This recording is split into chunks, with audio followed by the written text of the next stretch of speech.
Damn, I just played. I'm your host, Big Shooter, and this is Late Bloomer Podcast. And today we got Lifestyle with Gary coming through to kick it with you. I appreciate you coming through the platform, bro. Been trying to get them on for a minute. You know, schedules conflicting, busy man, but today we got them. So let's get into it. First of all, man, what part of the city you from, to be exact? I'm from Riverside, South Memphis. Riverside. You know what? I ain't know that. I thought, is that what they would call all of Carver? Riverside? Yeah. Okay. Okay. Riverside. All right. Well, give me your good, bad, and ugly on the city, man. Just for being a Memphian. You know, I normally ask that question. Give me your good, bad, and ugly about the city. The good is we got probably the most talented people I ever saw per square inch in Memphis. Like what we do on the side, if we went to another city, we can be professional in it. And you'll find a dude that's cold at making clothes or designing in Memphis, and he'll do that on the side. He'll work a regular job. But if he go to another city, he'll end up being one of the biggest in the, in the industry. And Right. that we done showed that a few times from like people like Prep Curry and somebody like Rich God, you know what I'm saying? People that do fashion that was here that was just doing it small, and when other places became, the biggest in the industry. But that can be almost in the industry what we can do. The bad is the mind state. You know what I'm saying? The Memphis mind state sometimes is I want to be number one. We got mottos like don't nobody need nobody, ain't nobody straight, see where we love to hate. That's probably the bad. And the ugly is our biggest export out of this city is street. Like our biggest culture we have is street culture, which is, I mean, it is what it is, but we got other stuff that can be just as big. But if streets sometimes ain't involved in it, it don't get to blow the way other stuff is. That's true though. That's true. What kind of navigated you from getting too far into the streets? And looking at it, I saw it firsthand. Growing up in Riverside, I grew up during the same time as Craig and probably 100 other drug dealers and people who, was in the life. And they told me out their own mouth, this ain't what you want to do. You don't want to do this. And I play basketball, so they like, man, keep playing ball, keep doing what you're doing. This ain't, because I saw what happened to them or what was happening to them in real time. I saw people that was on the run, wearing disguises, trying to run from the police, knowing they got life or death penalty on their hand. I saw people that was running from police with drugs, knowing when they ever get caught, they were gonna do 20 or 30 years in jail. And I was always smart. I just added 1 + 1 and be like, yeah, that ain't the the two I want to be at. So it just made more sense to keep doing what I was doing. Gotcha. What happened with basketball? You mentioned you played ball. What happened with ball, man?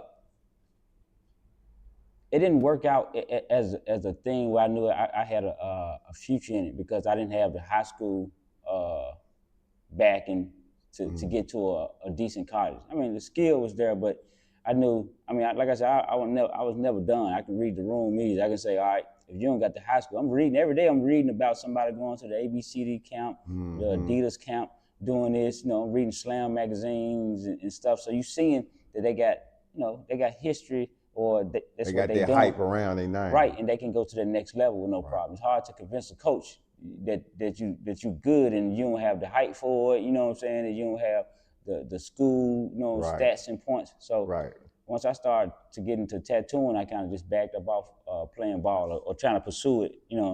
I got you. Last basketball question: Would that be around the time that Quintel Woods was on the team when you was trying to hoop? Me and Quinn had been best friends since 7th grade. Real? Me, Quinn, and my partner Tony, who helped me coach my son's team now. It was us three. Wasn't nobody else at first.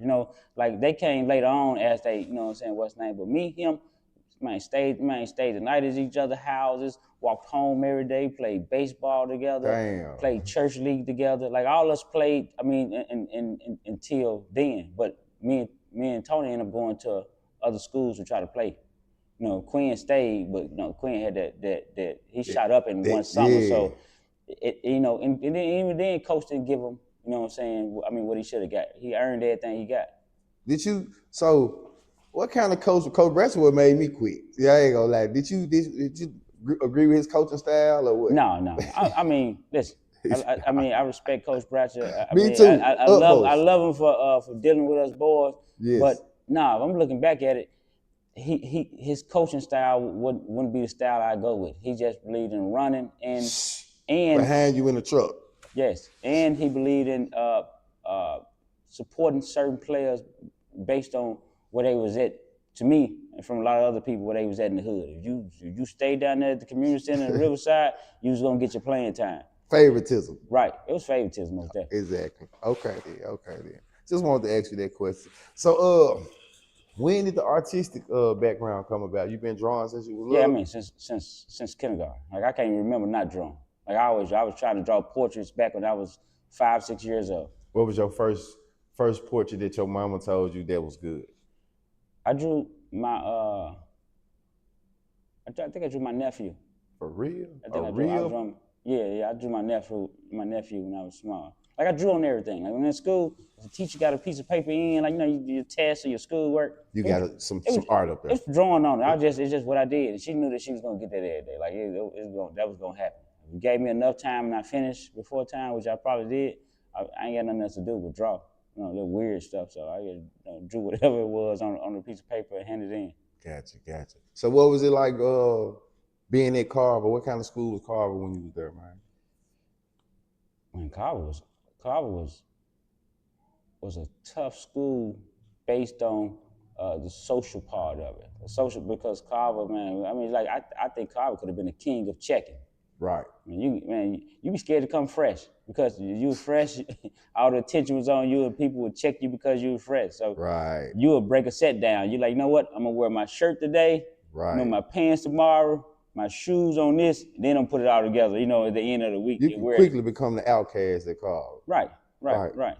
So look, before I switch the topic, I'm gonna get into how I met you. I don't know if you remember this, but I done told this story on my podcast a few times, like on my live.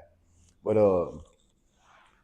rest in peace. It's this guy named Keon who just some things happened to him. But it started with him. We had a little childhood beef growing up. Right. So somehow he ended up telling some people some bull crap, and it had people like Wolf, the whole first wall, wanted to jump on me on some real shit. So I was hearing this around school. I'm in the 8th, 9th grade. Why they want to fight me? So it turns out to be real. So one day, my Wolf seen me in front of school. He just bummed down on me on some bullshit. I never talked to him a day in my life, but he wanted to fight me. Right. And man, your brother got in the man's chest. You know how short your brother is. Your brother put his head in the man's chest and was like, bro, leave that man alone, bro. That man's a young nigga, bro. Leave that man alone. He was like, nah, bro. Leave that man alone, bro. I'm telling you, bro. Leave that man alone. You had to see me.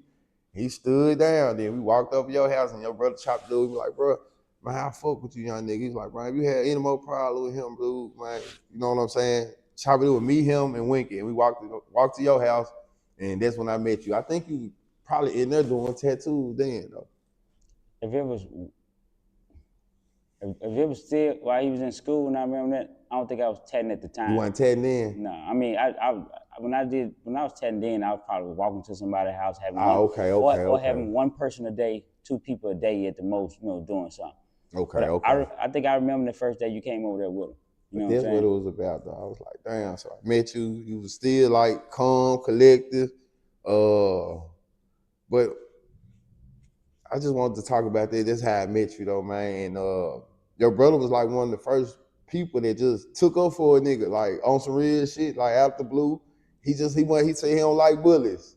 Nah, he ain't do bullying. He ain't like bullies, man. And it was crazy. I'm looking at Wolf, this big dude, your brother, this little dude, but he had a big heart, and he's like, he ain't fuck with bullies though. So I'm gonna be for real. He was something else. Like he was to the point where, small as he was, small stature, you know what I'm talking about? He was probably 5'3", maybe 5'4". 5'3", 5'4". Yeah, 5'5" at the most. You know what I'm saying? Big dude, grown dude. You know what I'm saying? Wouldn't say nothing to him. You know what I'm saying? Like he was this crazy thing. He was GD. Right. And he used to wear a red rag and red t-shirt. So and I remember dudes would pull up on him, what's up, folk, man? You know what I'm saying? What's up with all this red? And he be like, nigga, this my favorite color. fuck you. If you don't like me, you know what I'm saying, either come take it off me or buy me something else. They wouldn't say nothing. As soon as they say something, he had 2 pistols. He'll put him, lay him on the porch where he was at.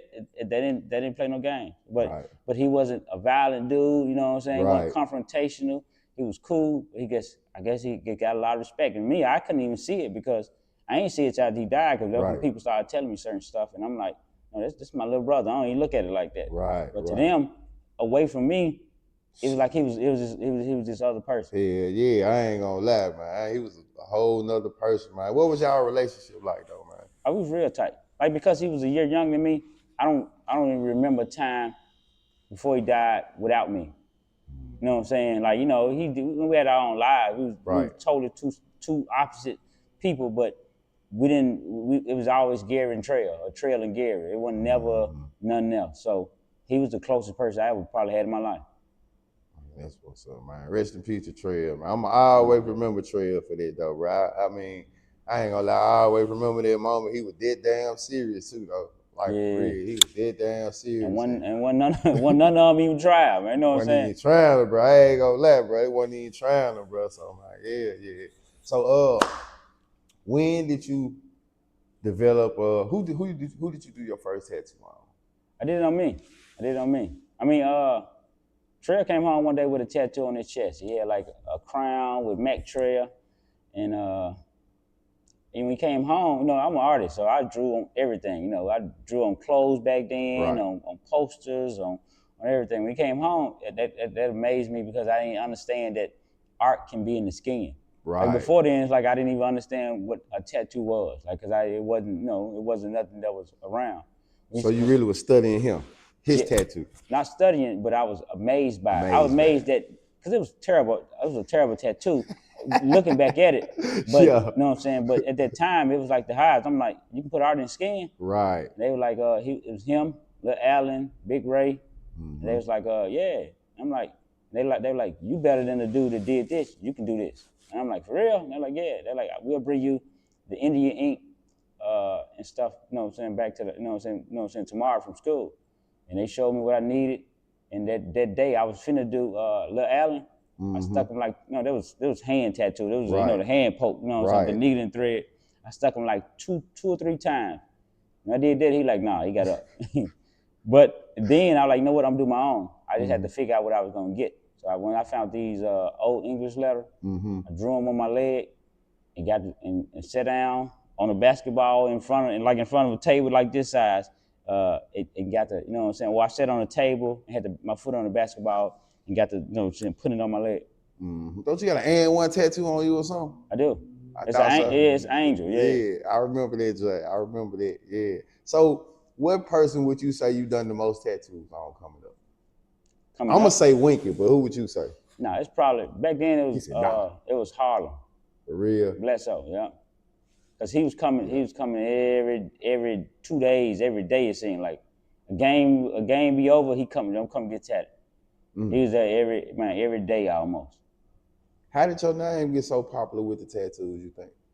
I was smart about what I was doing. I don't smoke, I don't drink, never smoke or drink. All I did was, you know, I was just into art. And once I figured, I grew up, I tell people all the time, I grew up poor. I mean, we weren't broke, but we grew up poor. You know, poor means we didn't have resources and stuff. We didn't have money and certain resources, you know what I'm saying, for life. But we weren't broke. You know, that was based in attitude and mind state. So we was always, you know what I'm saying, on point. My mama was probably the most humble person who had the most biggest work ethic ever. So I got it from her, like the work. Once I was able to make any money doing tattoos, like $5, $10, $15, I was gonna stomp on the gas. I was just gonna stay at it. So I just stay home all day. I wanted to go play ball every day, but it was like, okay, go play basketball for 8 hours, or you know, 5, 6 hours really. You know what I'm saying? Or stay home and wait for one phone call. One phone call turned into 2 phone calls, and it came. I just stayed there. Like, okay, cool. I'm gonna make some money. So it spread because I was smart about it. I found a person that was big in the school system. You come get a free tattoo. I got you. You know, I defended him like, it's free. You good. You ain't got to pay for it. He think he come in had to pay. He like, damn, for real? Yeah, just bring me some people. So he'll go to his school, you know, tell everybody else, and then that'll bring waves of people from different schools. That's what I was about to say. Cause when I left Carver, I went to White Station, but I ended up at Sheffield, and I was in Algebra 2 class one day. And it was a whole lot of people talking about you. I'm finna go to Gary. I'm finna go to Gary. This is my 11th grade year. Right. So by then, you telling for sure that I'm finna go to Gary. I'm finna go to Gary. I'm like, man, I know him. I know him. And it was people that was coming to school with your tattoos, different little females. I was like, oh, dude, really famous. Like, he really known. So that's why I said, you really one of the most known people for a long time. Like, you've been known forever with your tattoos. Because it got out of hand to the point to where led me to the conversation off camera where you was like, shit, you was wanting to give it up, where you said you was doing it too much, and you had wanted to. I don't know really what you said. I know you said you had been doing it so long though. You know what I'm saying back then. Right. I wasn't like other people. Like I'm like from being in the tattoo game and having shops and employing artists. You'll find out that everybody don't. It's different types of artists. You got artists that people that love to draw and stuff, and they love to draw. So they'll do a tattoo. They'll do a tattoo. They'll do a tattoo for $500, but they putting it all into it. It may be a small tattoo. They artists. You got what we call jail, ex-jail, or or hustlers. Okay. You know what I'm saying? Or yeah, they like to make a little money to do what they gonna do. Like they make $200 or $300. They want to go out to eat. They want to go to the mall, or they want to go take a girl out on a date, trick off or something. Me, I was a hustler. I was a businessman first. So first it was all money. From the time I wake up to I ain't had no time where I went out and did something. All I probably went and did was shop. You know what I'm saying? And I'm right back at it. From the time I woke up, if you calling at 7 o'clock in the morning, give me to about 8:30, 9 o'clock, I'm gonna be at work. And then if you calling at 11 o'clock at night, I have been tatting all day. Come on, you got an hour to be here, So it was a whole day, like back to back to back to back to back. But while doing it though, you actually lose a lot of life. So that means that I miss some graduations, some funerals, some birthdays. You miss a lot of stuff. Oh, it had got to a point where it was like appointments and stuff then. Yes, but when you tatting that much, it takes a lot of your life. So of course you want to give it up and get some of that back. Right. So it wasn't because I didn't like what it was. It was I was doing too much of it. It's a burnout. Okay, I never did understood. Okay, I understand it now. I know you just got burnt out from doing it so much. Okay. Just to go back a little bit, when did you realize though that this was your niche though? I can't never say I realized it was my niche. For real? Nah. I'm an artist all the way around. So when we did music, I wrote a lot of music. I was the brain behind Facts. when we was doing music. I just wasn't the person trying to put it out there, letting people know that, oh, this is what I did and stuff. I definitely didn't know that though. But we're gonna get into that. I definitely didn't know that you did writing behind the music. I just thought you was the brains. I didn't know you was Otis. When we go back to the music and we listen to songs, it'd be like we go to I wrote that song, wrote that hook. I came up with this idea, and that one I'm just going back because we ain't heard it in 20 years, 30 years, and I'm like, damn, I did that. You know what I'm saying? And we be like, yeah, Gary, and they'll tell you though. But I wasn't the person that wanted to be in the forefront. I did everything to push everybody else forward. So, but it was that. If it was doing the clothing, I'm into designing and creating.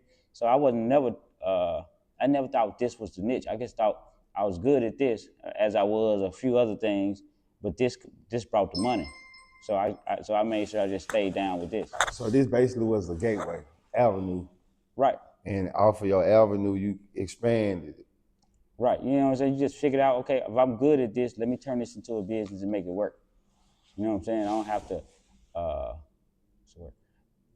I don't like if somebody said if you be good to the game will be good to you. Right. I was good to this game. I never exploited it. You know what I'm saying? Overexploited it. I never did bad business with anybody. When it was time to work, I worked. I ain't really take a lot of time off. So because I was good to it, it's been good to me. You know what I'm saying? Gotcha. So how did the music bug come about? Was you always into music? How did that come about? Yeah, we was. We played.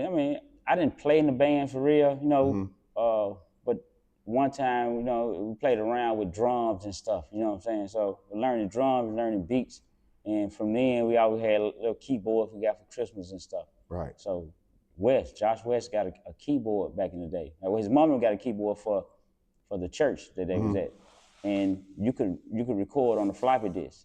You can make a beat.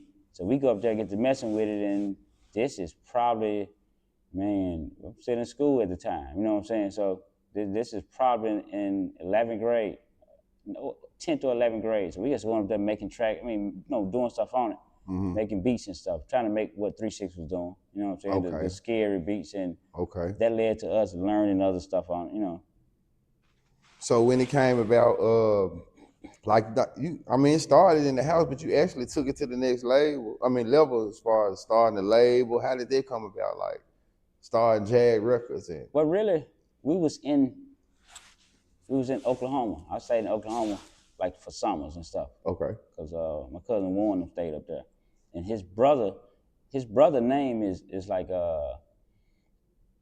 James Adams Gilkey. He like Jag Records. He named that name. And while we was there, I'm like, that's our initials. I'm talking, Warren, like, Gary, Anthony, which is trail name, Anthony, right. and Warren, Anthony, and Gary. You know what I'm Right. saying? I'm like, that's our initials too. So we got back to Memphis and started doing music. Since we already had Jag Records, well, we saw it from then, we just kept it.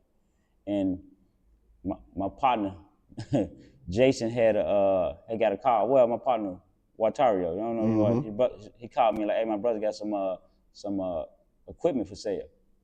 And I'm like, for real, how much? Like, he want like $1,300 for it. I'm like, well, tell him to bring it by, we'll check it out. And at the time, I had Warren that made tracks and West that made tracks. But then I also had Wolf that used to rap. So, we in the house, that's just what they did. They go to studios. I'm like, if I buy my own stuff, we can record our own stuff. They don't hurt nothing. So I bought some equipment, and we got to learn how to use it. And it was just us doing something in the house first. And it, from then, I was always been, like I said, the brain. So I learned the business. I learned how to, how to get the LLC for it. How to use BMI, and at that time ASCAP to copyright music and stuff. How did that hit single come about, man? Cause that song was in heavy rotation back in the day, though. I ain't gonna Tell me, fuck my car. Fuck my car, yeah. How did that come about? I was trying to write a song where I can say that a girl want to mess with you only for what you got, but at the most what word would I use? The most vulgar way. You know what I'm saying? The most simplistic, vulgar way. Like, you know what I'm talking about, but in a metaphor. You know what I'm saying? Like saying that she want to fuck your car, your jewelry. She don't want you. She want everything you got on. And I want to say that at the time. And I came home. We was big on from the Rooter to the Tutor from Field Mod. They're like our favorite group. So they had a song on there called My Shawty. So I'm listening to Wes playing the chorus to it. He playing the bass line to it. And I was, as I came up, had already kind of wrote part of the hook. And I'm walking through the house, he playing it, I just said along with that. And I'm like, oh, that works. And I go to him and I'm like, hey, follow my lead on the vocals for the strings, and then, you know what I'm saying, but use that bass line. So, like I said, we was real producers. I heard, yeah. Right. So we'll go in and say, okay, follow my lead for this. So after he played this, so I'm saying, okay, cool. Now listen, all right, use that bass line, but don't use the same one. You got to change it up. You can't use that same bass line to it. You know what I'm saying? Do something closer to the tone that we was doing. You can shorten it, take out certain keys and stuff. He did that. And I'm like, this the hook I got. So I wrote the hook down, told Wolf, and I'm like, write to this. And I went to the mall, came back. He had finished the last part of the hook, which was like the last bar, and he had a verse. I like, nah, I don't like this verse. Right. I'm like, you got to make it so personalized to you. You know what I'm talking about? You know what I'm saying? You got to start with something like, we just went to the mall, just got our income tax. Make it relatable to people who listen. You know what I'm saying? And he started off like that, but the rest of the verses and stuff was all him. Gotcha. So when that song started making traction in the city, how did y'all feel about it? It was good, but nobody liked the song. I mean, nobody in our group liked that song. For real? It was mixed wrong. So I knew the potential it had, but it was mixed so wrong that when you play it, everybody got mad. Wolf got mad, Wes, Warren. but I'm saying, I'm telling them it ain't mixed right. So one night, me and Wes sat down and remixed, and I think it was Warren, and remixed the song right. You know, Right. we had to record certain parts over again, but remixed it where it sounded right, and it became cool. So we put it on a CD with 4 songs. I don't know if you remember when Memphis was all about crunk music. Yeah. And it was crunk they changed Hot 107 to crunk 107. Yeah. So everybody was into this crunk, you know, high pace, high energy based music. Mm-hmm. And we did that. We had 3 songs that was all that. And the last song, I said, let's switch it up and put this song, which had a slower pace to it. Mm-hmm. We put that song on there and we passed it out to everybody. And we're like, hey, and I put our numbers on there and said, text us, call us, let us know which one of these songs you like the most. You know what I'm talking about? And tell us what you do like about it, what you don't like about it. And everybody was like, I like this song. I like this song. So we just started to push this song way more. And every club we went to, if you like you did something, we had a bag of CDs. Hey, man, check this music out. We was giving it out. If you was on the street, my goal was to give it to all girls, because girls tend to like it, and dudes that had, you know, bump in the trunk. You know, back then, you know, they had some, you know, like back then they had some Wayne, give it to that dude. You got, hey, play this, put it on number 4. You get to the girl, go to number 4 and listen to the song. And the response was so positive. We think we got something here, and it took off way better than we did. I mean, than we anticipated to do. Facts. So what went wrong with the just like far as being the CEO and the music? Are you still into the music or what? Not business wise. Not business wise. Okay then. Is this something you'll get into again? The music game is not from my point, no. Right. Because it don't rely on me. No, it back then, you know what I'm saying, we could have took off, but it's up to the artist, you know what I'm saying? So if you behind an artist or pushing an artist, got an artist, it's hard because you got to get them to do what they supposed to do. Facts. You can't be around them 24/7. Right. Exactly. You can't, you can't do the work for them. You know what I'm saying? Like I always say, back then I would pick talent over hustle, or over, you know what I'm saying, having the ambition. Now I'm putting ambition and the hustle part over the talent. That's what I remember when I started rapping, bro. It was based off of talent. Right. Like for real. Just, are you talented? I remember I came through your studio. We actually dropped a Stack Squad Young Mob song in your studio. For real? Yeah. You was up there tattooing at the time. This one, Courtney was in there working his joint. Courtney. Eason. Sue. Wore the glasses. Sue. Yeah. You mean Curtis? Curtis, that's what I mean. Sue, Curtis. Yeah. Curtis. That's Curtis what Curtis. Sue. Yeah. That's what he was in there though. I fool with Curtis though. Yep. So all right, that's tattooing.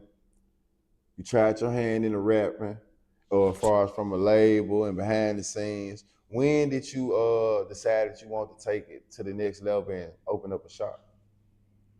With tattooing? Yeah.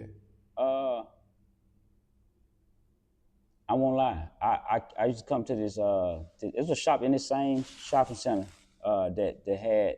I mean, they used to sell supplies. Right. And back then, you know, I've been ordering stuff since probably 1999. You know what I'm saying? Offline. You know, you place the order, pick what you want. You know, back then it was a book, but you know, you pick what you want, call in, they ship it to you. But when we found out that, you know, sometimes we get a little lazy on our ordering and stuff. You know, and that was before we were actually really using. I was using money order. I wasn't even using credit card. But we had a place locally in like 2014 that they had, you know what I'm saying, had supplies. Okay. You know what I'm saying? It was over here. So I come over here one day and I see, you know, some artists in there working, and I check out the artist's work. And I'm like, okay, you know what I'm saying? You know what I'm saying? Like, you know, I ain't check out their work, but I'm talking to them. They're like, yeah, I'm a master artist. I run the shop. And the other dude like, yeah, I'm an artist too. I'm over here working. I'm like, okay, cool. I'm like, let me check your work out then. Right. And at that time, I always thought you had to be the best artist to work in the shop. Like, I didn't know that, you know, you had shitty shop. You know what I'm saying? Like I didn't think that was a thing. Right. I was in the house and I was like, my work ain't good enough to be in the shop. So I'm gonna stick to where I'm at. I make this money over here. I ain't gonna get it nobody way. But when I went in the shop and saw that these artists that was running the shop, work wasn't there. Like the Especially work. the guy said he was a master artist. Right. I'm talking about that was. I'm like, I'm way better than this. Yeah. You know what I'm saying? I'm like, man. And from that day, I'm opening up me a shop. Called my partner. The next day, we was talking about just going in business together, and we went and looked at building. You know what I'm saying? We set it up, drove around, looked at spaces, found stuff, looked online, and we looked at buildings. And from then I'm like from 2014, I'm like, you know what? No, I think that was like 14. I'm like, that's my goal. So I just started looking at buildings all over Memphis. Okay. All right. So I'm glad you said 14 because you just time stamped something for me. I was in prison, and this is going to the next one, right? I was in prison, and this was like 2016, 2017. I was on my way home, and I was seeing that you was getting into like more of your artistry, like you was posting pictures and like you was getting into the design and Right. like when did you step into that bag? I did all that back when I was doing the music. I used to make our covers. Oh. So when I was making our covers, I wanted to make a T-shirt for us, because you don't even know that we got signed in. No, I didn't know that. We got signed to a major independent. It was a subsidiary of Universal Records. Truthfully, we were supposed to be the next group behind Gotti at that time to make it, because we was the only people that was on the road while he was doing his thing. Before he blew